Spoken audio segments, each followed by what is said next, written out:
மாநகரின் பிரதான இடங்களிலும் சாலை ஓரங்களில் வசிக்கும் மனநலம் பாதிக்கப்பட்ட 152 நபர்களை சென்னை மாநகராட்சி கண்டறிந்து தண்டையார்பேட்டை தொற்றுநோய் மருத்துவமனைக்கு அழைத்து வரப்பட்டு ஆரம்ப சிகிச்சை அளித்தது.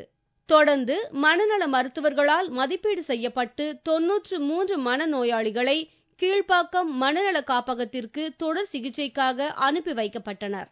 பொதுமக்களிடம் இருந்து பெறப்படுகின்ற புகார்களின் அடிப்படையில் சென்னையில் சுற்றித் திரியும் மனநோயாளிகளை கண்டறிந்து தொடர் சிகிச்சை அளிக்க திட்டமிட்டிருப்பதாக மேயர் தெரிவித்தார். பொதுமக்களிடத்திலிருந்து பெறப்படுகிற புகார்களின் அடிப்படையில் சென்னை நடைபாதை மற்றும் சாலைகளில் சுற்றித் திரிகிற மனநலினால் பாதிக்கப்பட்டவர்களை மீண்டும் இதுபோன்றதொரு சிறப்பு முகாம் ஏற்பாடு செய்து அவர்களுக்கு தகுந்த நடவடிக்கைகளை மேற்கொள்ளவிருக்கிறோம். எந்த பகுதியிலேயும் சென்னை மாநகர எல்லைக்குள் மனநோயினால் பாதிக்கப்பட்டு அனாதைகளாய் ஆதரவற்ற நிலை இருப்பவர்கள் என்பவர்கள் யாரும் இல்லாத நிலை மிக விரைவில் உருவாக்கப்படும்.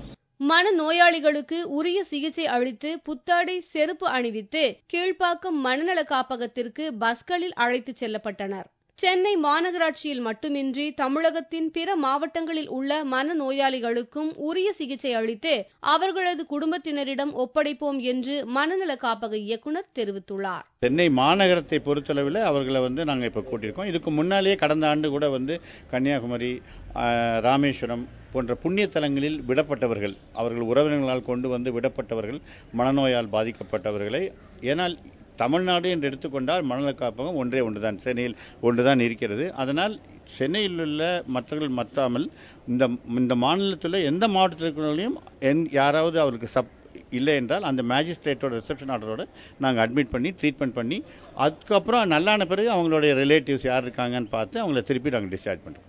மனித நேயம் மகத்தானது என்பதற்கு இது இன்னொரு மகத்தான உதாரணம்.